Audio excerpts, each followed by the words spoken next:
took my full salary. I went on to take a lot and I bought a Canon ATD. Big risk. Huge risk. I think it was 3,000 Rand per day. Just the insurance. Yeah, just the insurance on the car. I should package it, develop my own software and become a billionaire. How does a fog machine actually work? It's vape technology that you just put on steroids. Cinematographer, videographer. Not a DP or a director. It's like solo filmmaking is a little bit of everything. I have the philosophy of variety is king. How do you stay fit as a content creator? I think it's important. The one thing that South Africans talk less about than sex is money. Depends how much gear you want to buy. Not Juan. Juan. But Cheers, man.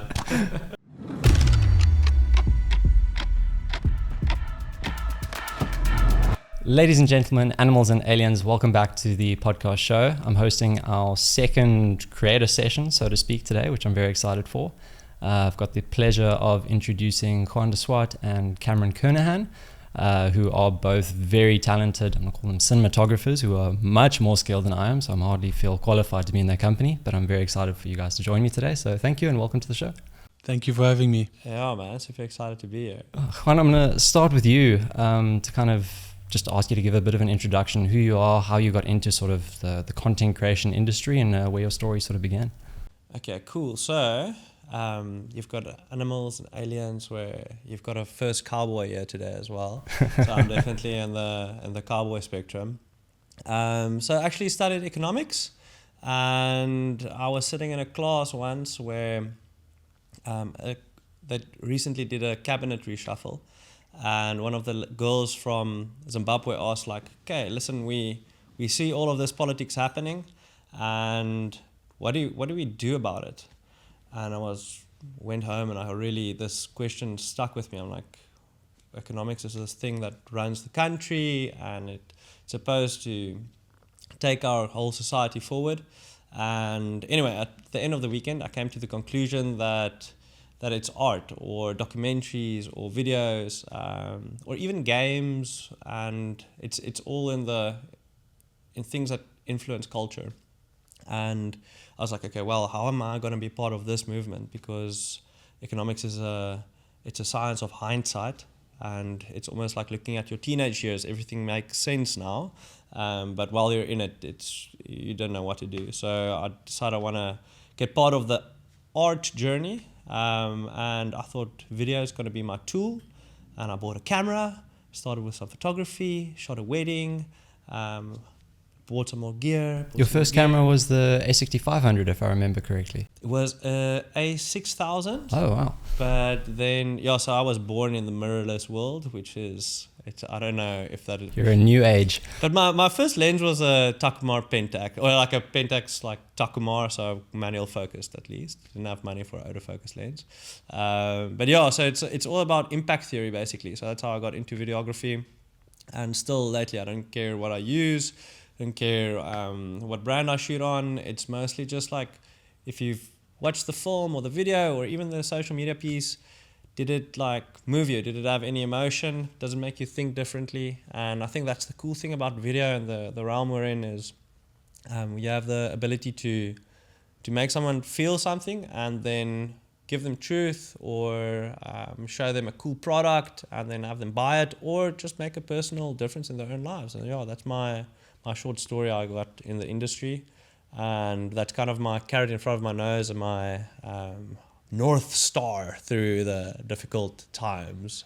Was it scary sort of leaving the stable job market in the economic sort of field and diving into the world of filmmaking? Or was it something that, like you said, just wanting to tell stories and everything kind of came quite organically, and a risk that you weren't necessarily too scared to embark upon? Yeah, so I think I went like especially cowboy on this one, where I was very lucky to meet... He's now one of my best friends, but back then he was one of the best solo filmmakers in the country, Jar Crawford, in my third year. And I went on a project with him to Sumatra, and then I failed the subject because I went on this project. So I've like basically passed all my big subjects, but this one, I think it's econometrics, I failed. I was like, am I going to do a next year, or am I going to like kind of go under this guy's wing, learn? It's really a once in a lifetime opportunity. So I gave up like all my studies. So So I still only have my matric, and I took the opportunity to learn under what I see as the best of the best. So that was a big leap of faith, really having an identity shift from, as you say, the stable job market into becoming a filmmaker. I still struggle calling myself pro. What do you describe yourself as? Because people say like content creator, videographer, filmmaker, cinematographer. That's a big topic, because like if you walk onto a film set and you call yourself a DP, they're gonna laugh at me. But if I say I'm a solo filmmaker, that means like me alone against you alone on a project. Then that's my, I think, how do I say, differentiator. It's like a bit of an editor, bit of a conceptualizer, bit of a shooter, and also project managing, and then you're a solo filmmaker, in my opinion. So that's what I call myself. Not a DP or a director. It's like solo filmmaking is a little bit of everything. You're not particularly good at one, but you have your strength and weakness. Almost like the skateboard game Tony Hawk, where you have the attributes. I see it like that. Like videographers, some guys are good at sound, some guys are good at editing, visual effects, some guys are good with shooting, and where the photographers only have like 3 of those, it's like branding, shooting, editing. We have like this 15 things that you have attributes in. I don't know if that makes sense. No, 100%. So solo filmmaker is like that whole range. Oh no, you got to. No, you're definitely making sense to viewers. You know, they can conceptualize that. The Tony Hawk analogy was spot on. You're good with your metaphors. Yeah. Cam, I was actually quite, I'm going to say pleasantly surprised to learn that we actually grew up very close together, going to school, obviously in Joburg at 2 of the relevant Saint schools. But our journeys only really crossed paths when we got down sort of to Cape Town. How did your journey out of school lead you to kind of getting into the whole world as well of content creation? So I left school. I don't know if people will believe me, but I literally passed matric by 2%. I'm going to just put it out there, shoot a straight arrow, share my story. My father passed in 2011 final exams, and that like ruined me, because it was before I wrote my first paper, and then I gave up on academics. I took it really badly. So it was quite a hard hole to dig myself out of. And then a year later, it was matric final. So I sort of had this like trauma, and I gave up again. Although I did get 79% for maths core, believe it or not. I had a very good tutor. So when I apply my mind to something, I do believe I can achieve. And most humans achieve something great. So I left school. I failed Afrikaans miserably. Physics, I got 32% for Afrikaans. Sorry that I mashed you two up together as a little conversational topic. And I just didn't try. And I got 40-something for physics. And then my final IEB paper came in, and I just passed matric by 2%. So, the heart was beating. That would have been really embarrassing. But left school, didn't know what I wanted to do, felt like an absolute failure because all my friends went off to varsity, studying these amazing degrees, engineering, actuarial science. I was friends with quite a smart bunch. And I started working for my mom. I tried to study, and I went to Monash, which was a private university. I dropped out after a week. And long story short, I just found myself in this university of life, trying everything and anything. I was a bartender. I worked as an event promoter, just handing out things at events. I was even giving flyers out at the robots. So I really started from the bottom, not to reference Drake or anything. But then I joined corporate for a year. I worked for a ticketing company that managed events in South Africa. That was pretty cool. I got to go to all these cool events, but the hours were just insane. I was working 7 days a week, and I think for about 7,000 Rand, at that time. So for me to work 7 days a week, no days off, 5 days in the office, 2 days at the events, I was really, really hustling, and I was dead broke. And then about a year into the company, my boss said, "Hey, we need some footage from one of the events. Do you mind taking this Canon 7D and getting some footage for us? I'll pay you." You started with a Canon camera? Yes, I did. For shame. I did. I love Canon. I think the color's great. But he gave me the 7D. He said, "I'll pay you an extra 500 Rand on your rate." And to me, that was a lot of money. I was like, wow, okay, definitely, this is so cool.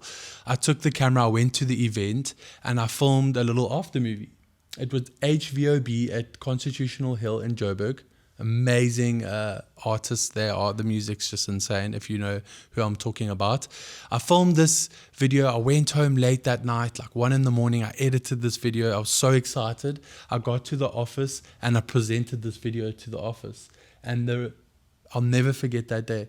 The reaction from the people in the office was just, it made like my adrenaline pump. They were like, wow, this is so cool. I created art. For the first time in my life, I created something out of nothing. You know, I just had a camera, I just pointed it. I'd always been tech savvy growing up. My mom bought me a PSP, a digital camera. I always fiddled around with tech and gadgets. I'd always been naturally inclined and just good at it. But when I had edited to a cool song and the video came out great, I knew that this was something I could possibly monetize. And from that day onwards, I made a decision to believe in myself. I put it on my Instagram stories today, and I took my full salary. I went on to Takealot, and I bought a Canon 80D. It's a big risk. Yeah, huge risk. Also, hard pumping, you know, should I do this when I was making that checkout click? And I followed Casey Neistat and Peter McKinnon at the time. I'm sure you guys can relate. Big influence. And for all of us. I researched and researched and researched. I developed a mind map, and I put all my favorite creators on this mind map. Casey was one of them, and I made a decision that the 80D was the best camera for me. And from that moment, the rest is history. And I see, you know, jumping forward to sort of modern day history, there's obviously been a lot of growth in that regard for you. Your Instagram links Voyager Visual.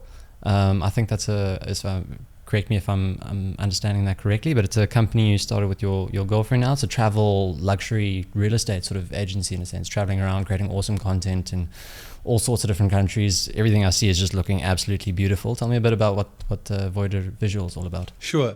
Voyager Visual, coming 7 years later, or 6 years rather, into my career, I only established it last year, was my North Star. Juan, you spoke about your North Star. I got into this industry because I followed Peter McKinnon, Sam Calder, Casey, and they all traveled. So I was really into just taking a camera, being able to get paid and travel the world. And 6 years later, all I was doing corporate commercials, business, B2B videos, B2C videos, just making other people money. I wasn't pursuing my own life purpose. I was just making videos for everyone else. So last year I said, you know what? I've got this bag of gear. I've got the drone, the lens, the Sony, everything I ever dreamed of came true on this mind map, because I put down a drone, I put down a Sony, I put down one lens, I put down the low pro backpack that I have. It all came to fruition. And I was like, you know what? I'm going to focus. I'm turning 30 in January, this past January. I'm going to focus on myself. So I designed a logo. I called it, I used ChatGPT to come up with the name. I said travel, voyage is going on an expedition or travel. And visual, obviously, is what I do. I provide visuals to people. And I came up with Voyager Visual. You can follow and find it on Instagram.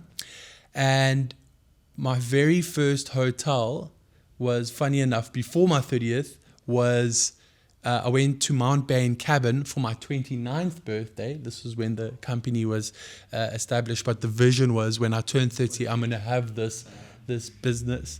And instead of partying and getting drunk as all my other birthdays from about 16 years old, I said, you know what? I'm going to go alone. And I went to Mount Bain Cabin. I booked myself 2 nights and I filmed the cabin. And I posted that and it went absolutely viral. I did it to some really cool trending music. The cabin loved the content. I was just, it was such a wholesome trip. And long story short, I established Voyager Visual. And looking back, we've done Switzerland, London, Mexico, France, Cape Town. We've done the one and only, the Silo Hotel, and we've done some pretty exceptional places. No, it's been remarkable seeing the amazing destinations that you sort of traveled to. They're just mind-bogglingly beautiful. I think one thing that you posted on Instagram on Reels, I think got like 26 million views or something. Yes. Which is absolutely nuts. That was a one-hit wonder, but stunning, definitely put me on the map. beautiful destinations and beautiful hotels reshared it. I look up to Tom Jauncey. They do a great job there at the brand Beautiful Hotels. And they loved the video. It went absolutely viral. As you said, 26 million. I still get notifications today. Every day I wake up, I see a notification from that video. And all it was, go look at it on my page. It's a pinned post. Simple clip of a lady and a man just cheersing their wine glass. But everything was just perfect timing. The light hitting the mountain, the view, the purple, pink flowers in the foreground. And I just sort of, on my iPhone at 0.5 wide angle lens, I just walked and did a tracking in shot. I think it was the third take. And then and there, as I filmed it, I found a viral trending audio with some birds chirping. I posted it. I put my phone down. I went to dinner with the people I was with at the Swiss hotel. And I turned opened my notifications, and this thing was just flying. Crazy. 10K, 50K, 40K. I mean, sorry, my math's not good. 70K, and it just on counting. It just Modern went. social media is so scary in that regard. You can blink and it's just another planet. Instant dopamine. Yeah. I was like, I've made it. I can die now. Except this time you were providing the dopamine, bro. You weren't consuming it. I was providing it, but those little red hearts, seeing like the numbers just fly every minute I refreshed, was just a drug. Like I was like, and I've tried to go more viral than that. Like every time I create a video, I'm just like, let me try and better it. But you know what? Just as the Instagram algorithm is, it's a bit of luck. It's a bit of good timing, right place, right time, right audio. No, it's incredible. And obviously you've done so many big, elaborate sort of travel missions and stuff now. What do you think is the trick for actually reaching out to these types of companies that either have the hotels or manage the hotels and actually, whether it's a trade exchange with them or actually, getting paid to create content for these types of brands? What do you think is the best way to go about reaching out to those types of places? Well, as most filmmakers know, I'm sure you've done it as well. You want to shoot something, you don't have the client to pay you to do it, you're still new, you're starting out. What do? You invest in the production yourself.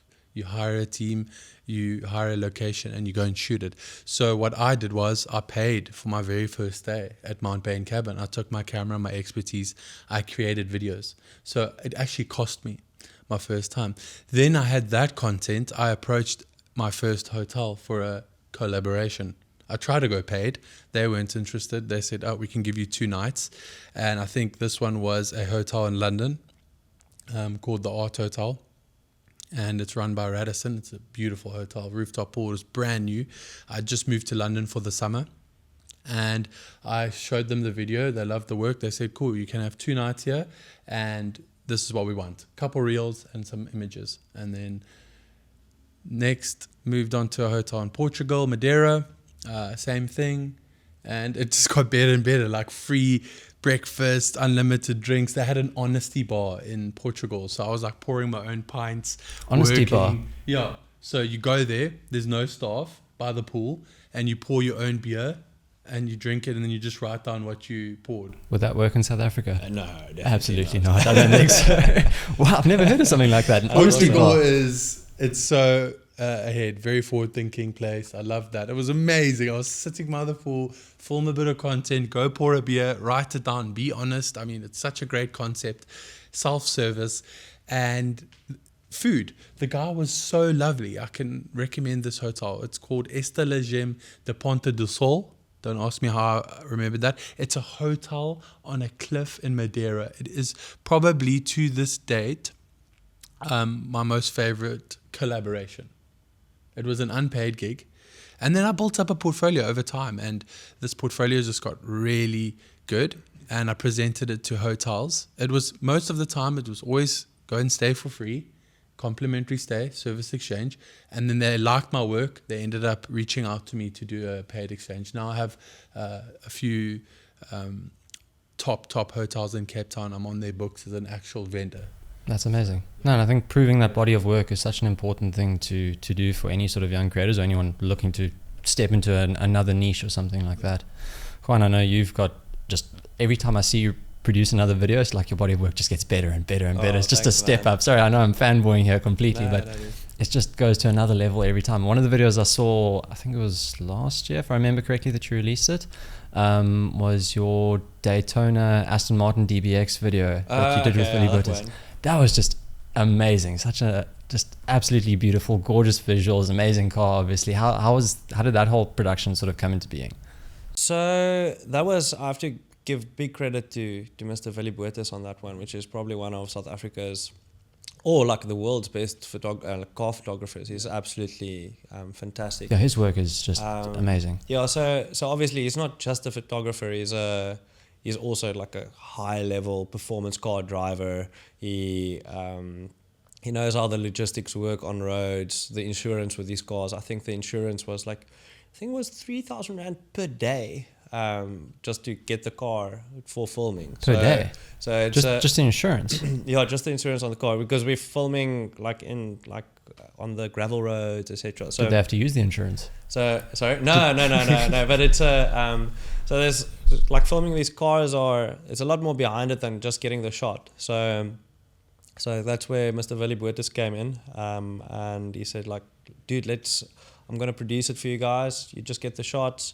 And Sony also challenged me to make a film on a vlogging camera, which is the Sony ZV-E one. Well, not vlogging. I saw in the description of that post that you did that on a ZV-1 camera, and everyone thinks, it looked amazing to me, and everyone thinks you need the most elaborate setups to pull these things off. Yeah, so it was really fun. It was just one tube light from Nanlite, which I really love, the Pavo tubes, a gimbal, and then my Sony ZV-E1. Well, anyway, so kind of wanted to prove a point, but then went in complete contrast, and Sky, who came with their red and also did a few shots from the top. So that was like really little production, and then we told them like, listen, we're shooting this thing, do you want to be part of it? And they're like, yes, let's jump, it's an awesome Aston Martin. But yeah, a lot of the shots were just shot on a 4-year-old drone as well, like the Mavic Pro 2. So yeah, something not like the that. Skyhook with the red. So yeah, there was, the shot at the end I used, and then how intimidating is it seeing those monstrous drones flying around with the big cinema cameras? Yes, man, I felt like a total clown and a fool. But on the other side, like they ended up using the Inspire's footage more, and really, they also have an agile setup and a more professional, crazy looking setup. But yeah, that was a fun project. What are the tips and tricks that you managed to figure out from Willie in particular that it takes to put together a good like automotive sort of just narrative? Yeah, so the nice thing about cars in comparison to, let's say, wine, is because you're also so good at your wine content with Kernahan and all the other wine estates that you've worked. Thanks, dude. Yeah, so the thing with cars is it's built for emotion. Like the car itself is beautiful. Then it can actually move through space in different locations already, which is, and it gives a different life to a whole landscape. So you're technically entering the landscape realm as well. Then you have sound, and then the fact that it can make all these actions. You have like the gear shifting, you have the revs, you have the exhaust, there's just so many points of emotion on a car, so it's very easy to create a lot of emotion without a lot of effort. But to make something that really stands out is again like super difficult, because everything has kind of been done before. So for me, I don't believe I achieved something that's like original or new, but it was a lot of fun creating that. And I'd actually love to explore the automotive market a lot more. But the market is quite oversupplied with people wanting to just shoot cool cars. Well, it's the most exciting sort of adrenaline pumping thing you can get. Any boys with their toys. Yeah, so still figuring. I don't really understand that market, but it was a lot of fun being able to shoot that with Willie, and I'm just putting it out there. The producing side of automotive is a lot more technical and difficult than you think it is, because to get that car to drive, say 200 kilometers 250 kilometers is you need a professional driver and some insurance, etc. I can imagine, there are probably a lot of other just bells and whistles that you just wouldn't think of for if you just need a model joining you. You can, just walk back and forth between a place. But I mean, getting a car somewhere with and looking after it is a... but that project for me was more to prove a point that you can, with a setup of 50,000 Rand, you can beat the guys of 2015 with $1 million Rand setup. And that's kind of my theme for this year is it's 2024. If you want to, you can learn anything online. You can, there's no such thing as high budget anymore. It's only high effort. So if you're willing to do the effort, you can really achieve anything. You can learn anything. You get templates for planning, for pitch decks, it's so easy getting in contact with clients. It's really all about if you just want to. So absolutely. Times have changed. Tech has so evolved that, and you were saying this earlier about cinematographer, videographer. Yes, 10 years ago, 20 years ago, there was only the film industry, and there were cinematographers, and it was a ladder, and you worked your way up just like corporate, and you had to become an AC, or first a PA, an AC, then pull focus, first AC, then maybe a DP, and that would take 5-10 years. Yeah, that's why they laugh at us if we say like, I'm a DP. Yeah. I own an FX6. And people's like, what do you use the FX6 for? It's like, I don't know. I think it's Sony's box camera. They get very offended. Why? Like, don't ask them why they have it. Yeah, but it's become so competitive now because guys that didn't go to film school or didn't enter industry are putting out stellar work. Like, I can't wait to see your video on this Aston Martin because, I mean, that's an APS-C crop sensor, right? No, it's a full frame. Is it full frame? It's literally the S3 in a smaller camera. But the in a conclusion of this film, Aston Martin Europe, like the main account reposted it, and I was like, guys, you don't know the back end of this. Like, you don't want to share this. And they're like, no, we are very happy with the quality. So that's when I really laughed and was like, yes, point proven. To be able to produce something like that on I'm going to say a small setup relative to what those types of commercials usually sort of require, where it's just, Arries and massive drones with red cameras flying around and everything like that. Like, it's just such a different take on filmmaking nowadays, where I think there's a lot of opportunity, like you said, if you take your time to really craft a sort of narrative, then you can really tell beautiful stories without needing the biggest sort of setups. 100%. And 15 years ago, I don't want to say 10 because I don't know if there were LEDs. I would have to do my research. But you would need HMIs, You would need a generator. You couldn't run off house power. Now, in the comfort of your own living room, which looks perfect for a podcast studio, you can have professional high-grade lighting. Yeah. No, and you've worked with some very big cameras from what I've seen in your I'm going to say social media and website highlights at least. I see Arries on easy rigs and like the big things that I'm like, I wouldn't even know how to turn this thing on. How different is it working with a camera of that sort of spec versus like your S3 that you I'm not going to say run and gun with, but it's a lighter setup, definitely. So cinema cameras, they come with a team. If you have a one-man band with an Arri or a Red or a Sony Venice, you're going to struggle because they're heavy and you need a support system. You need your grips. Your grips are going to put it on a dolly. These lighter weight cameras like the Sony A7S III and your Canon R5, these mirrorless cameras, they produce amazing and incredible image quality, as I'm sure you can agree. But they're light, easy to pop on a Ronin S3 or whatever you got, S2, a Zion Crane, and they're mobile.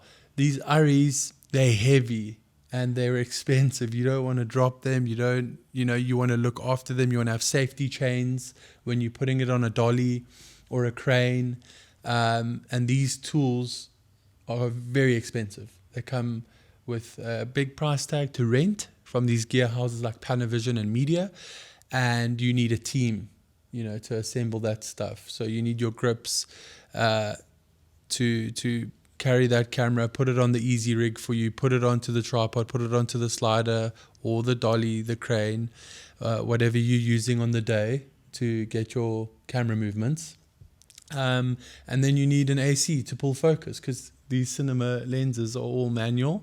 So who's going to pull that focus for you? And you need a second AC to bring the lens boxes, to do all the tape, which just marks sort of, what lens is on, what ProMIS filter, what ND filter. A lot of these cameras nowadays have internal.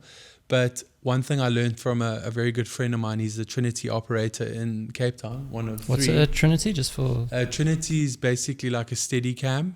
It's like a ninja robot scorpion. Yeah, it's that thing. really cool, like the most advanced sort of... How heavy are those? Very heavy. I once operated it on a music video. He was so exhausted. He worked 12 hours straight. He said, if you want this last shot, you're doing it. And I had one training session with him. I put this thing on, guys. I nearly died. I was sweating. It pulled my back. You have to be very fit to operate those. Really incredible piece of equipment. A great tool for movie making and film and putting these heavy cameras. You can do the whole 360 roll. You can go through a car window, pull it out. It's everything in one. So it's a steady cam. And he told me, it's all great and while having an Ari on set, but you need that team. The team is what's going to make your production come together. So yeah, and to answer your question as well, it's just like in any other camera. You'll know how to operate it. I'll give you 20 minutes. You'll know how to operate it. Not to say that neither of you have tried an Ari, but I definitely haven't, and I doubt I haven't, would be able to. What I'm saying is I can give it to you now, and just by playing around with it, you'll find where the ISO is. Remember the 3 variables: shutter speed, ISO, aperture. It's all you need to know. You'll find your log. You just need to play around with the menu system and get familiar with the UI interface, and you're cruising.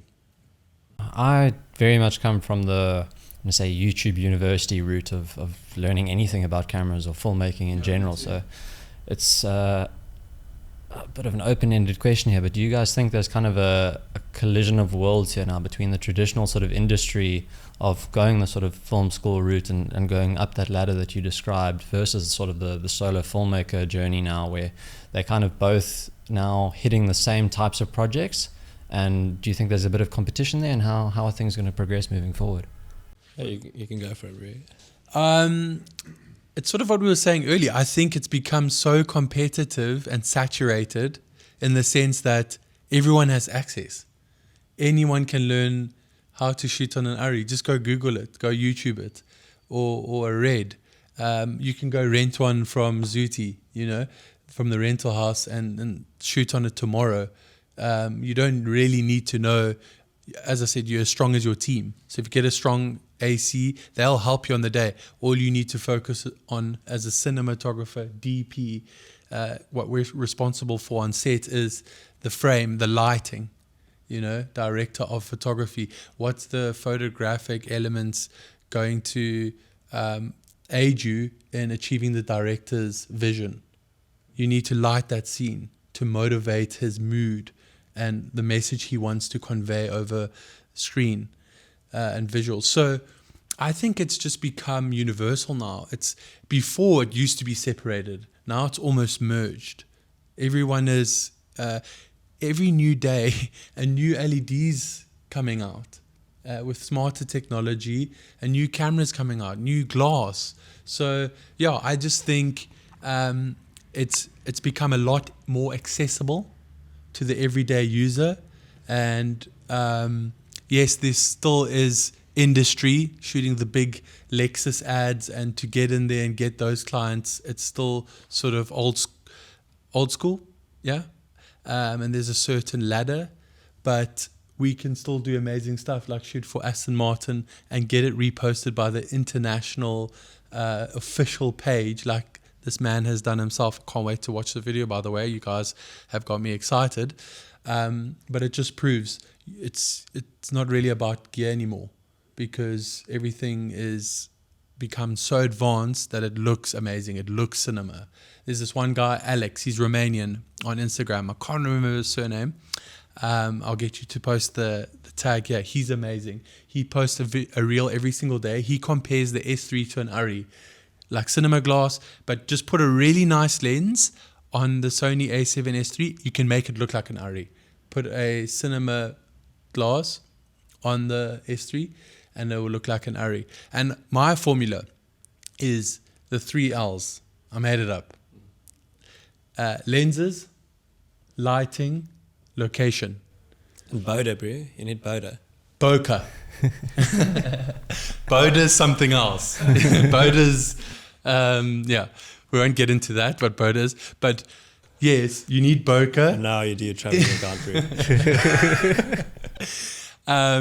Because if you point a ARRI with the best glass G-series lens, it's a lens from Panavision. It's amazing. I shot on it once.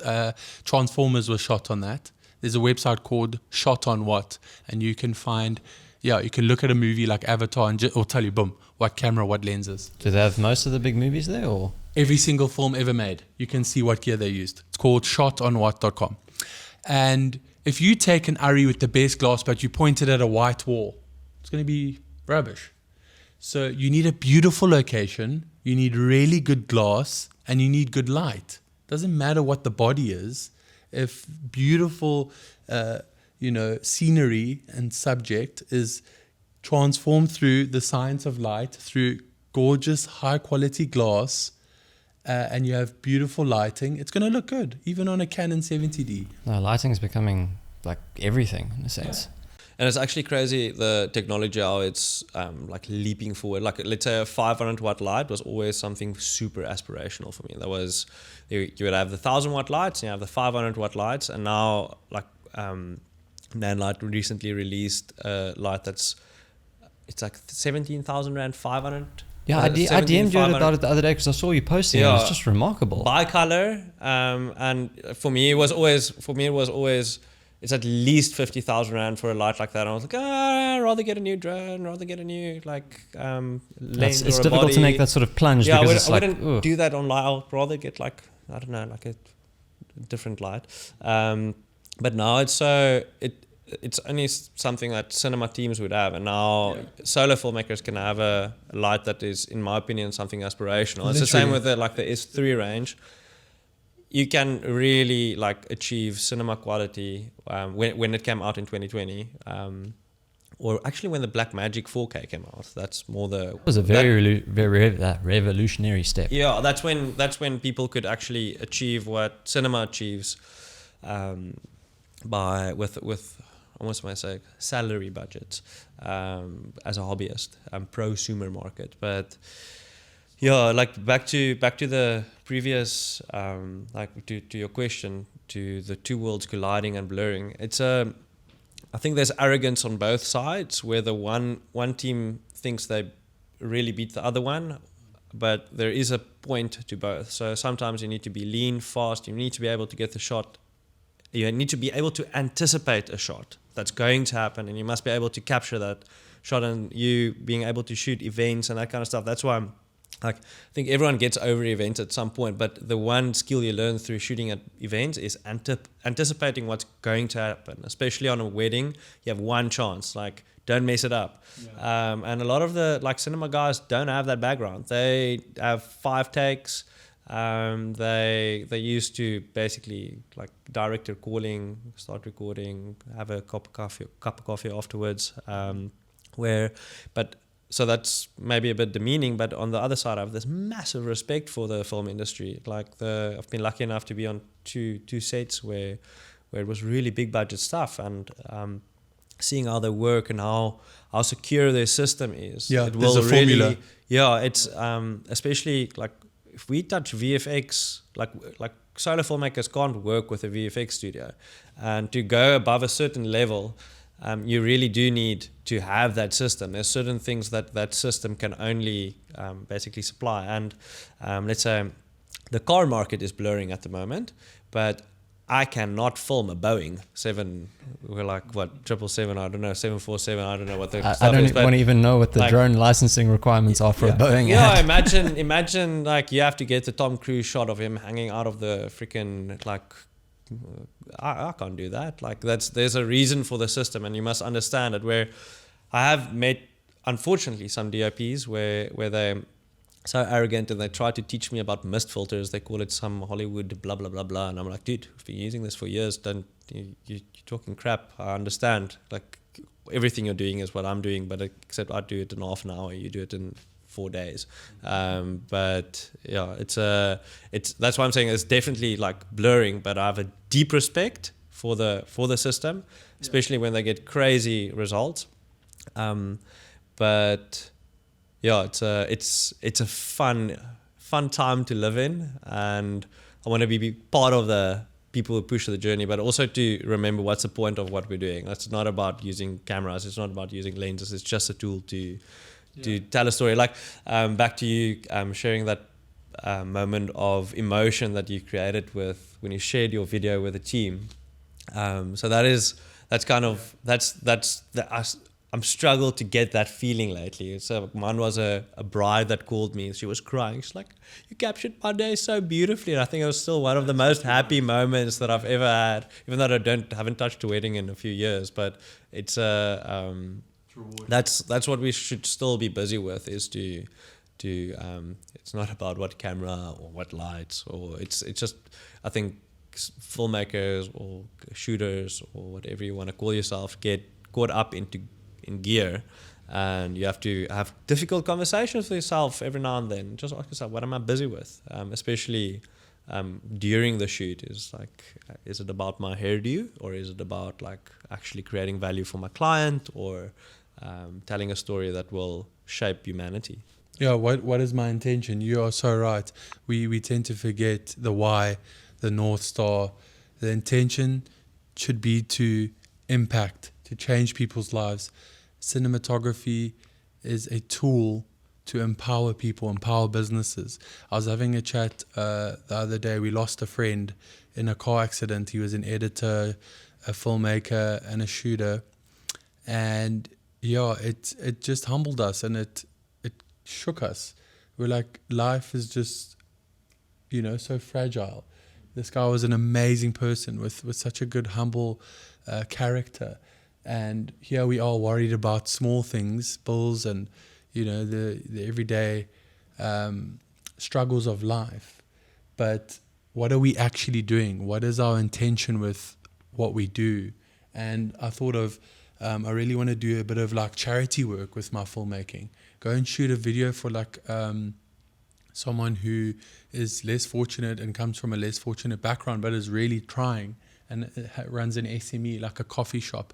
I know Yoko did it a couple of years ago, where they did a campaign, and they empowered and gave Yoko devices to, there was this one Zimbabwean guy who ran his own coffee trailer, amazing businessman, very passionate, hardworking guy. He'd get up at like 4 a.m., just to feed his family, and he would go and sell coffee, but beautiful artisan coffee. He knew how to make latte art and everything. And I'm like, almost gave me a bit of a tear. Imagine making a video for that guy. I mean, what would it take you, half a day and then maybe a few hours editing? Just a short little reel or something that he could use to market and promote his business. That's rewarding.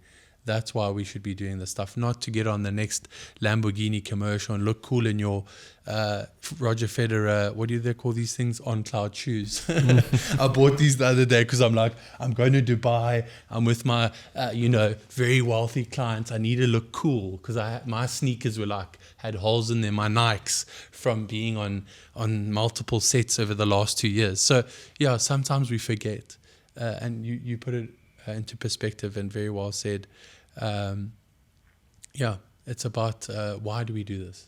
Yeah, no, the ability to kind of craft stories and create narratives is also one of the most beautiful parts about filmmaking for me. It's such a special thing. Yeah. Yeah, like what gets you ticking, like to throw the ball to your court? Like what's your I almost want to say your little part of emotion that drove you into the industry? Why do you have us here?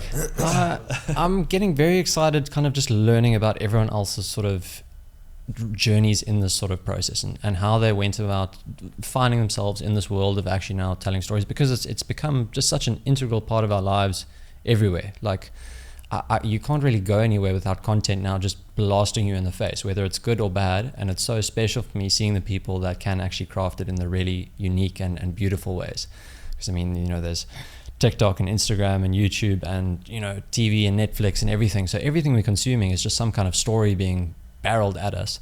Now it's just about figuring out, you know, how did that story come into being, and what did it take to actually get it there, whether it's a company's story and how they want to actually present themselves to the world, or an influencer and how they're showcasing their life and building businesses around themselves, or filmmakers and how they've gone about their sort of journey. So my whole intention is figuring out just how that whole world sort of works and just learning more about that. I can't say that I'm particularly special or gifted, or I don't have the talent level that you guys sort of have, but watching it and learning how that's all come about and the reason behind it is such a remarkable thing for me that I'm loving exploring and learning more about.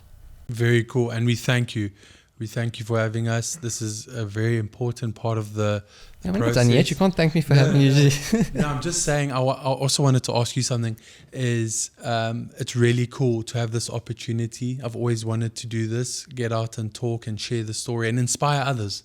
That's what I want to do. You know, I was once inspired by guys like Peter McKinnon, Casey, and Sam Calder. I used to watch their videos in my corporate office without my boss knowing, and just like dreamt one day, hopefully I can do something I'm passionate about and make a living from it. So I just wanted to ask before I let you continue, sorry for butting in here, but I think it's important for the viewers. Where is this going to sit? Is this on YouTube? Yeah, so this is going to live kind of on YouTube and across different sort of podcasting platforms. I'm hopefully going to be able to cut it down and you know, sprinkle it across all the different pockets of social media with little short format clips. And now, you know, you got to pander to the algorithms to some extent. Yes. But really just as an archive and a selfish excuse for me to hijack your time and learn more about things and ask all the questions that I want to Genius, ask. dude. Yeah, so That's very cool. Please I'm keep hijacking going. you back. I want to learn back now. yeah, so hopefully if it takes off, then I'll just be able to, anyone that I find vaguely interesting, I'll be able to, you know, reach out to them and host them and share what I want to find out from people to other people as well. And hopefully they get the same value from it that I can. Well, just promise me you do 100 before you even consider if it's taken off or not, because consistency is key, and this will blow up and it will do very well. It's a value add to the community and people who want to learn. And then the last thing I'll ask before I let you get on with your script, and I know everyone has lives and wives to get back to. I see you married, is that right? Yeah. Nice. And what tools do you use to chop up this, if you want to give that away? And what tool are you going to use to do the shorts? Because I know there's some AI tool which you can plug this podcast into and it will create like 10 short form cuts for TikTok and Instagram. So there are a couple, because I've been obviously filming a couple of these episodes now. Like it's a lot of footage. Like, I mean, you know, we've got a couple of cameras here, and then all of a sudden you blink and it's like, you know, 400 gigs worth of footage for every episode, and then you got to sit through that and go through all of it. It's a lot of editing work. And I mean, in traditional sort of, I'm not going to say the traditional way because it's still very new, but like previously we were going to have to sit down and go through all of that slowly and select the camera angles, and you can be a bit efficient by going through multicam selects and all of that. But I think we're at the perfect time, and I'm super excited about it with the slight integrations that AI improvements are helping with. So there's one that I've figured out, it's called Autopod, for specifically for like long form podcasting things, especially if you've got like static angles on people. Cuts through this in like 60 seconds, which is amazing. You just got to do a bit of polishing and stuff afterwards, obviously. And you can also create like short format clips from that. Like you can select little bits of the sequence and then generate a vertical sequence and a 4x5 sequence and all of that, which is so nice, because it means that something like this, which typically you're going to need a whole team of people if you're going to try go on with daily life as well. Yeah, you can now, you know, actually pull off as a one-man show, hopefully. Obviously it would be great to have people sort of helping out with everything, but it means that I think, and this is not just for me, but for anyone creating this type of content or any content in general, there's so many tools now that are going to save us bucket loads of time, which is so amazing to use. I haven't found one that's perfectly suited to like going through a full long format video and identifying the actual short format clips. There are a couple that I've played around with, and they get it like 90% of the way there. But it's going to be super exciting to watch the developments, and you know, who knows, like a year or two down the line, it's going to be, okay, cool, we filmed everything, now it's just, okay, cool, post it straight away, and it will be like 98% of the way there without needing any sort of human intervention. Amazing. And you waited all this time just for an hour tool to do this podcast, you lazy bastard. Hey, I've got to get the timing right. No, you timed it perfectly, Matt. I swear, if you just put your head down and you do 100 of these, you've had such incredible names. I mean, this talented gentleman, Chris Rogers, Forster, myself. If you just keep going, you can't drop the ball from now. I mean, you got to have James Cameron on next. Oof, because yeah. you've set the standard high. Every podcast has been a more sort of improved guest. But yeah, I'm really excited to see this grow, and please continue with your... You were mentioning to me the other day in passing about using some kind of transcription technique to like identify clips and stuff as well. I'm so glad you asked. Okay, so sorry, just before I do that, I need to just stop my phone. Otherwise, it's going to just blow my memory. We're going to get the BTS while we're going as well. That's done. Yeah, we've got a long enough time lapse from my phone that was recording over there. So hear me out. This is really cool, and try and stay with me here. So the other day I figured this out, and it's actually not rocket science because this technology has existed for a while. I shot this interview with this artist, and I was quite lazy because as a filmer and an editor, I prefer filming. But I have to edit sometimes, as you can relate, to make that extra buck, because you can't afford to hire an editor, because then you'll just won't make anything on the project, as tight as budgets are nowadays. But I put in this, I forced myself to use DaVinci Resolve for my last couple of projects, because I want to learn it. I'm doing Sam Calder's course on DaVinci Resolve. And Juan, you're working on DaVinci mostly. Yeah, since 2019 already. I really love it. You love it. Crazy. I prefer Premiere. I don't know why. I just like the interface. I like DaVinci for grading, and a few tools like Magic Mask. When Sam taught me how to track, like, it's amazing. The technology inside DaVinci with its sort of tracking and the advanced effects you can do is incredible. But getting back to my idea is, so I'd been using this tool, DaVinci, and I know Premiere has the same thing called Transcribe, but I just clicked one button, Transcribe, and the whole interview was transcribed and put into text script, right? So I had the script now of the interview. Pretty normal thing. I'm sure you guys use this all the time. So I sent the script over mail to my director, and I said, please highlight the points that you want in the edit. So he sends me back the script with highlighted points, and I numbered it to like 22 points that this artist had answered. And I was like, cool, this is so easy. And in DaVinci, I don't know if you know, but you can just copy. So on my right, I've got two monitors when I work. I had the script here and DaVinci here. So I highlighted the point that the director wanted. I pasted it into DaVinci, into the tool, and then boom, it in and out that exact script or answer that the artist had said. So I dragged that onto my timeline, and I did that for the 11 points that the director wanted in the script. Then I figured out something that we could develop and test and pioneer. This is totally new, but imagine now I had just very quickly, without scrubbing through the whole entire interview and in and outing or selecting the parts or answers that this artist had given me, I'd saved all this time by letting the director manually choose it, and save this massive sort of going around and, oh no, I don't like this, can you rather choose this? I got to the point, right? Imagine you're on set, you have your camera, your A camera, and you link a headset to the DP, the cinematographer, the videographer, whatever you want to call him, and you develop a language with your director.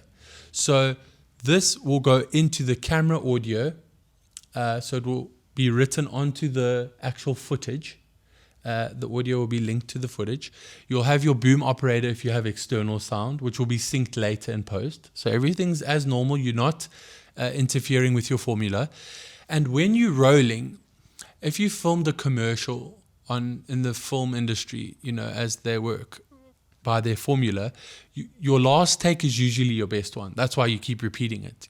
So you're filming this picture, you're filming this commercial for a product in studio or on set, wherever it is, and you're like, okay, next take. Director says, cut. Okay, let's go again. Now you're on take 7.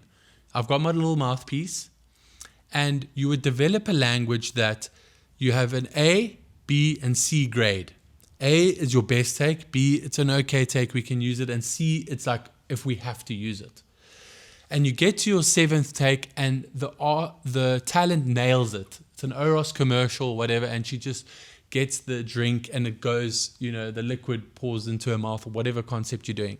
And you look at the director, you're like, that was the one. My idea is you would have a language, and you would say the location and then the grade of the take. So you would say, let's say we were on the beach in Clifton. You would say, Clifton Beach A.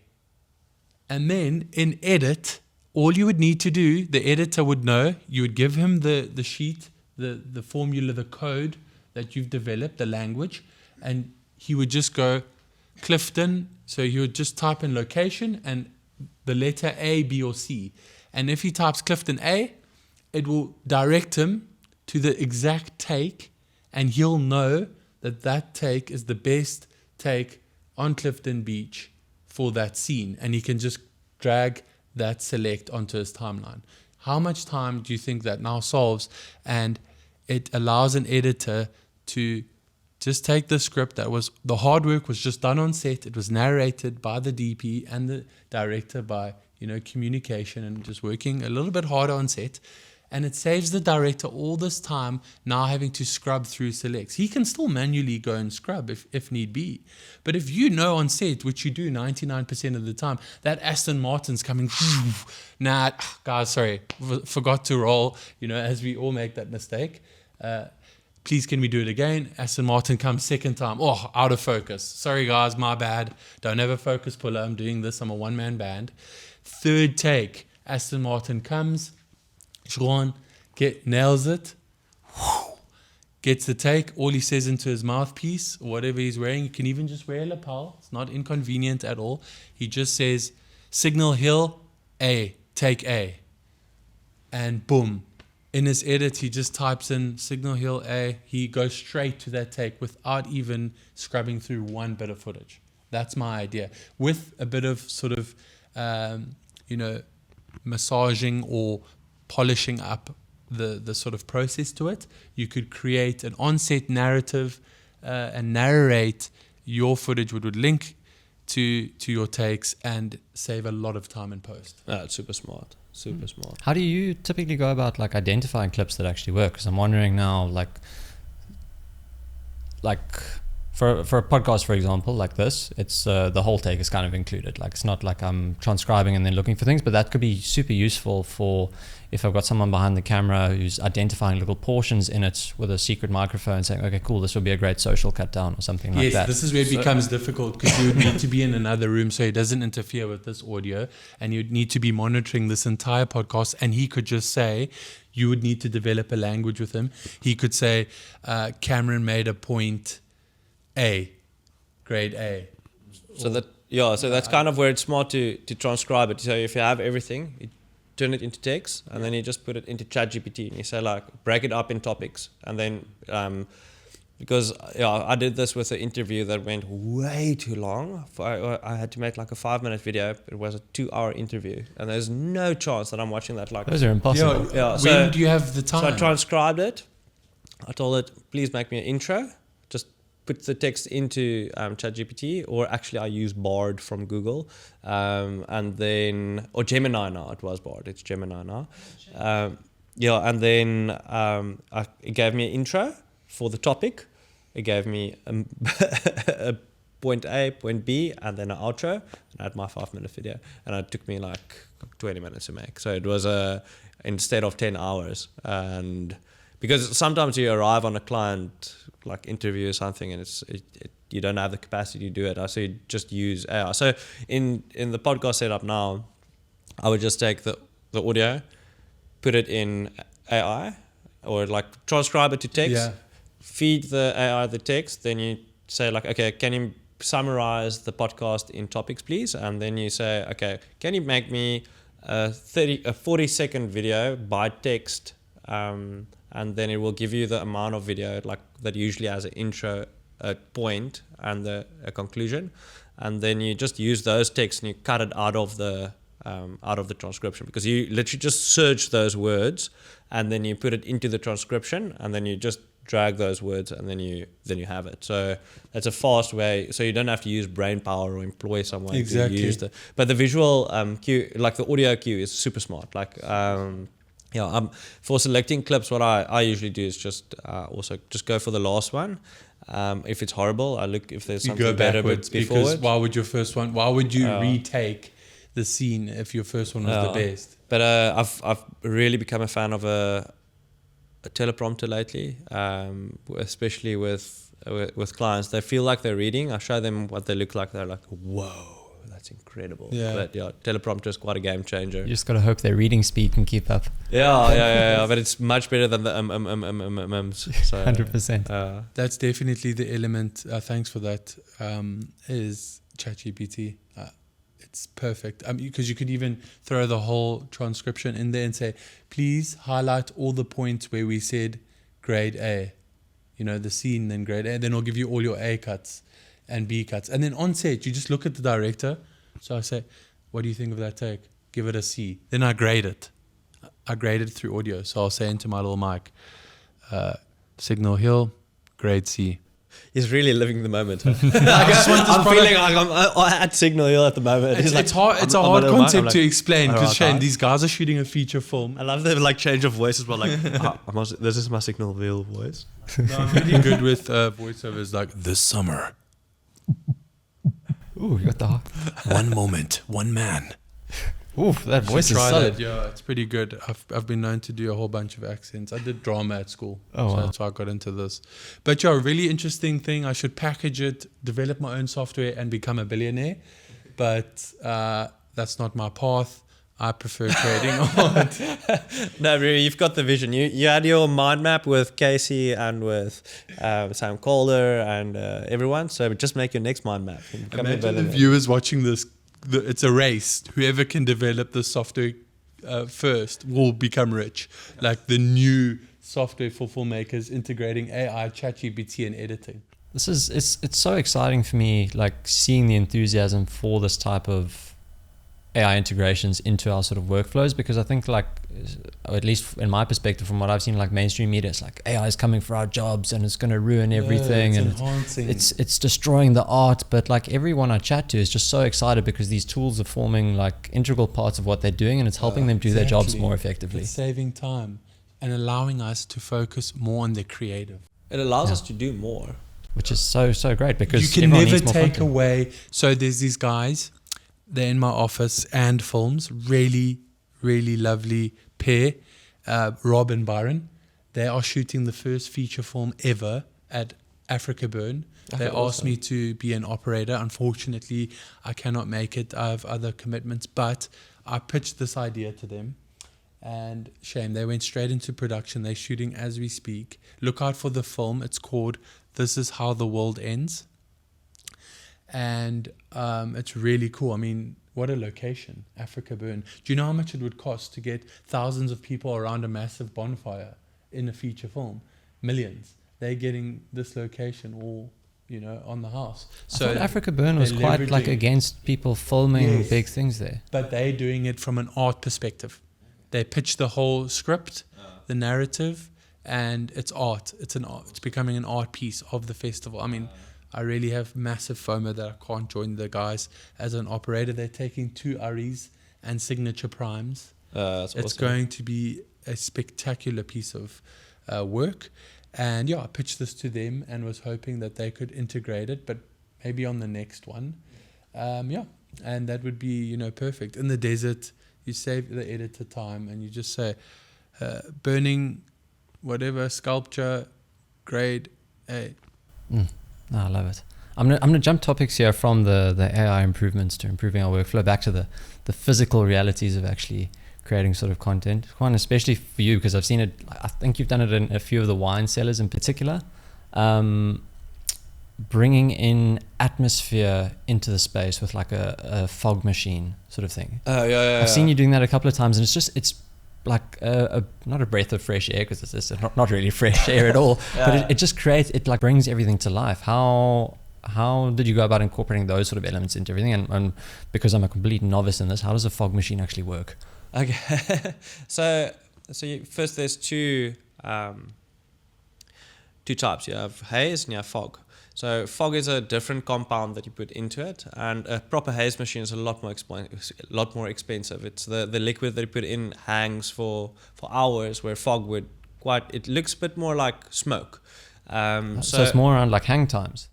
So the thing is, you don't want to see the smoke, and what it does to the air, it changes light into, they call it volumetric light. So suddenly light has volume. So for instance, if you look at I don't know if this is in screen, but it will have like basically like a glow around it, meaning the light takes volume. But if you take fog and you just like spray it out nicely, it's a bit more difficult to work with, but you can create the effect of haze with fog. So I started out with, I still use it a lot, with just a DJI smoke machine, 500 Rand, with like the thickest fog that I could get. And then I have a little remote and I just like push it, and then you get the volumetric light look. And it's also what the mist filters emulate.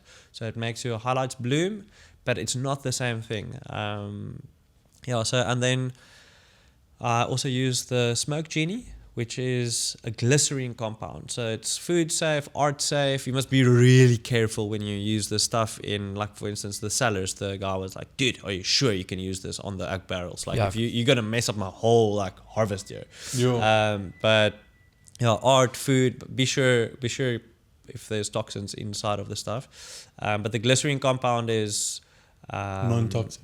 Yeah, and you use a lot less, and so the Smoke Genie is quite a game changer, because you can convert it into hanging low. It can stay inside of a bucket, kind of have a dry ice effect, and you can like haze a room on a high level with like a pocket size. It's vape technology that you just put on steroids, but it's a description. It's literally vape technology, but it's definitely, I would say, before you buy yourself a new camera, get a vape machine. No, I'm joking. Like a Genie or a. You can't just get someone. You can't just get someone sitting in the corner with a vape just going. Like, I mean, if you that's one of the first steps to getting your footage cinematic is to add some smoke or fog into your scene, and that's a cool thing about. I have the philosophy of variety is king. So it's almost like when you go to the movies. First thing you're going to get, some popcorn. Let's say medium popcorn. Next thing is medium Coke, because you want to balance out the salt and sweet. And then, depending on your personality, you're going to get a large popcorn as a third step, or you might get some like Astros. Where I'm the guy that would get the Astros, and then I would get I would like 5 different items than a really big popcorn, if you know what I mean. So they call it marginal utility, where you get the most gain out of your next step. So I would have a medium camera, a medium drone, a medium light, a medium fog machine, medium sound, than having a really good body with a shitty lens. Like, if you know what I mean. Yeah. So that's my view on, and if I have to choose between 7 out of 10 shots versus 1 10 out of 10 shot, I'll always take variety over like quality in video, because you have more to work with. You have more to bring emotion and intentionality. You have more angles to shape intentionality. But that's just my view. I was thinking that fog was just the one and only term for it, and that it was just a machine. It's more complex than that. And storytelling, he's so right. It doesn't matter. Imagine having one amazing shot of the 10 shots you were meant to get. Rather have 7 decent shots, but your storytelling's there. You know, you're telling the whole story. That's one thing I've learned. I got into this game just thinking, I need to just make my work look like beautiful. But only recently, ironically, I've been, motivated and inspired to learn that it's all about storytelling. It's like, and I want to jump onto that. Like, even in shooting styles, I made a comment on this once, and people said like I missed the point, but you have all these like DP terms, like, okay, you do like a parallax jib on blah, blah, blah, blah, blah, blah, or you do a dolly on a 55 mil, etc. But the basics is wide, medium, tight. Get a wide shot to show where your subject is. Then get a shot of your subject doing something, get a detail what the subject is busy doing with. And a lot of people get the details and they get the mediums, but they forget how to shoot wides. And, Establish. It's especially, like establish your shots is so important, but it's just so boring. You're just standing there getting the full scene. But it's one of the most it's, in my opinion, a third of the formula, and 9 out of 10 people forget to get, like, just walk 20 meters back, have your subject be this big in this big frame. And there's nothing sexy about it. There's nothing, but it just creates so much context. And as I'm saying, like, you're much better off having a wide shot in a cinematic sequence than having a ARRI with a bunch of medium subject shots. I love that. And obviously having the, I'm going to say, more nimble setups allows you to also get that variety a bit more easily, I'd imagine. Yeah, it's like I almost want to say you can just walk back, get the shot. You don't have to move your have to take one step back. Almost like if you have to choose between getting 3 shots versus having one shot that's moving beautifully on a dolly trail, I always, because in video you're working with a sequence. It's like a curation of images, and you shouldn't be stuck and don't get too stuck with one really good shot. But yeah, that's sorry, I went a bit on a brain fart there. Cam, you've, in my opinion, been telling some pretty different stories recently. You obviously have worked with some amazing brands, creating like big visual narratives, and then recently you went to Dubai, kind of telling, I'm gonna say, a personal story for someone, like working with influencers, if that makes sense, or working more with individual personalities rather than an actual sort of company. How different do you find that experience in terms of creating content around that? Yeah, it's very different. Listen, I've been around in terms of, I've tried everything in the industry, thrown myself in the deep end, worked with a full team, of like 20 something people on set, ARRI, like my dream camera to shoot on with the best glass, and I've got assistants, and I've got a director, and we're telling a story by the script, shot list, like proper methodical planning. And I've done the everyday vlog for creatives. I've done reels, commercials, music videos. So I've been around and I've tested all sort of elements to the industry. And one thing that I've realized is, I just wanted to touch on that point with shooting cinema, is it's not always going to fulfill your highest purpose. You're shooting like a commercial for someone, and it's just like, I'm just making this brand look great. I'm not telling a story.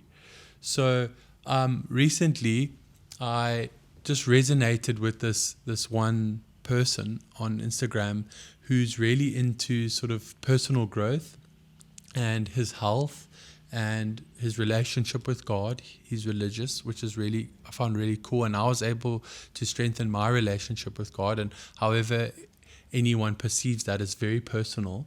But I just related to this person and I reached out, and it's very different to the sort of original path I was on. My dream was just to become this well-known cinematographer, shoot movies, the coolest music videos, and become famous in that respect, like sort of like a James Cameron or Tarantino, these great filmmakers we look up to. But then I went through the travel phase, and I started Voyager Visual, and I started traveling, and I did that. So I sort of checked every box, and I tested the waters everywhere, and I was like, okay, cool. You get different sort of rewards or sort of inspiration and life lessons from each little vehicle that you test and drive. And for me, I know I'm going on a bit of a ramble here. Your actual question was, just to remind me, because I wanted to just explain that I've tried it. Basically, how different the experiences of creating content, I'm going to say, for brands or companies versus like actual people as individuals or like influencers. Yeah, I mean, I'm doing this because I want to learn from this person. he's got a high net worth. He's doing very well for himself. I just want to surround myself with those people, and I'm learning so much in terms of personal branding. He's mastered the art of that.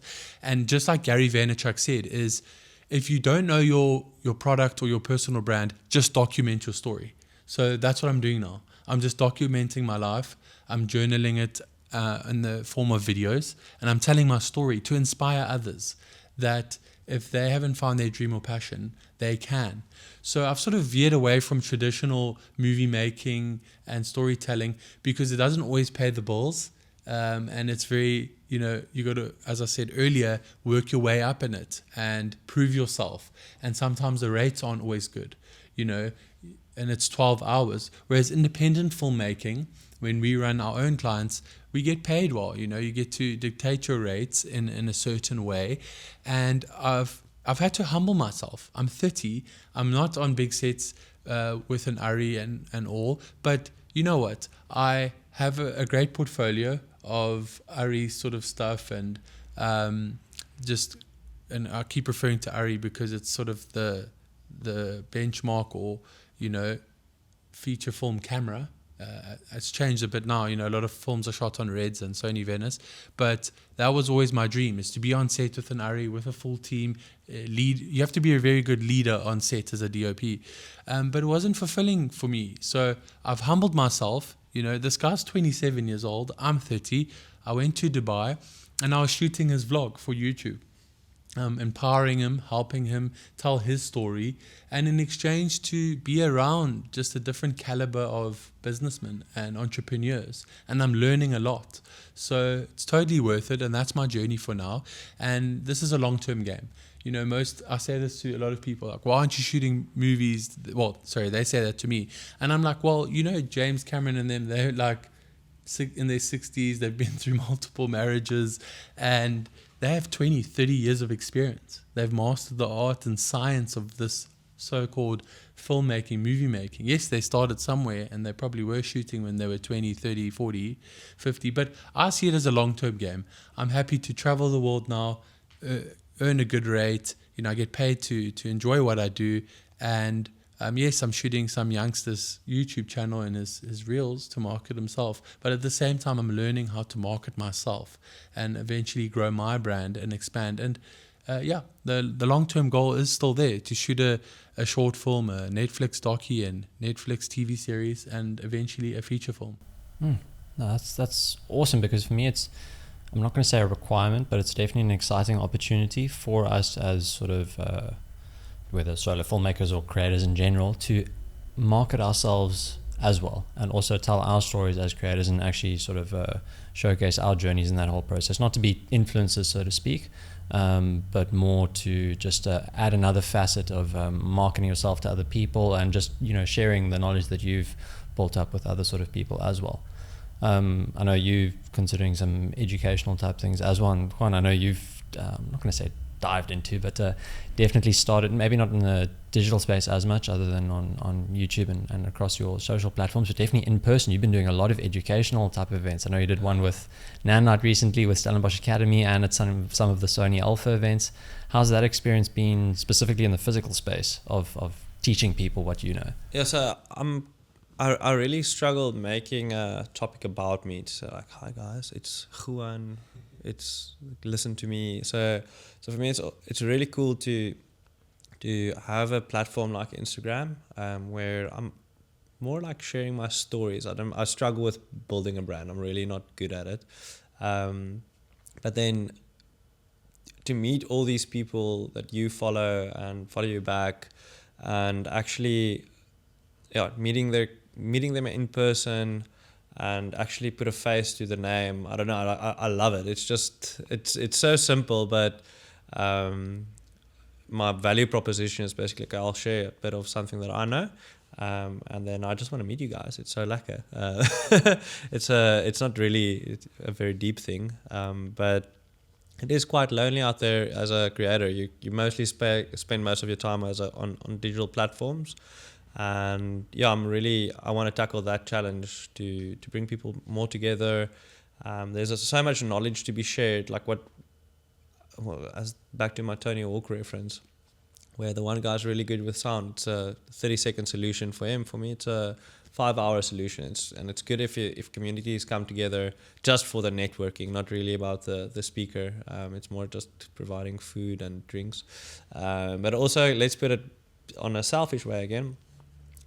So the Alpha Fest was incredible. So I was speaking specifically about the Aston Martin film and what you can do with very little to create something decent, and also specifically about the Nisi filters, how incredibly good they are at the price point. And it was so interesting being in Durban, meeting 1,000 people there, Joburg 1,000 people there, and then Cape Town 1,000 people here. Like not personally one-to-one, but being... They were really well attended, those events. Yeah. I was there and it was just like, it was full. For me, it was like completely frightening. I hate speaking in front of people. Like really, like really bad. And so it's a bit of a personal challenge for myself to put myself out there. But to see how the Durban market reacts, how the Joburg market, and I did one in East London as well, which was very interesting. It's much smaller. It was about like 60, 70 people. But then I realized there's really a market for third world country advice on YouTube and on social media, because that includes India, Sri Lanka, the whole of like not the Middle East, but Africa and any third world country where, I mean, in the US, if your dad buys you a camera, you get a A7 IV. Like, it's just out of his pocket, easy. Where here it's in real terms, not nominal terms, it's about 3 times more expensive on a salary to get that gear. So that's why I really like to see what's the cheapest thing that you can use to achieve a result. Not that it's about money, but it's just to give people an easier way to access certain results, because the education it's A4 is obviously better than let's say a Sony A6 700, but in third world countries that's not the reality. It's a real it's 3 months of saving for them. It's a half a month of saving. So yeah, that's something that really opened my eyes, is to have met these communities, is certain people really can't afford, and they have much more passion than I do. They have much more better stories to tell. And yeah, currently I'm trying to work at an angle to include third world countries in the internet narrative, basically, because European and US views on tech it's usually just the best expensive prosumer gear, basically, where there's a lot of other stuff that's really good at a third of the price.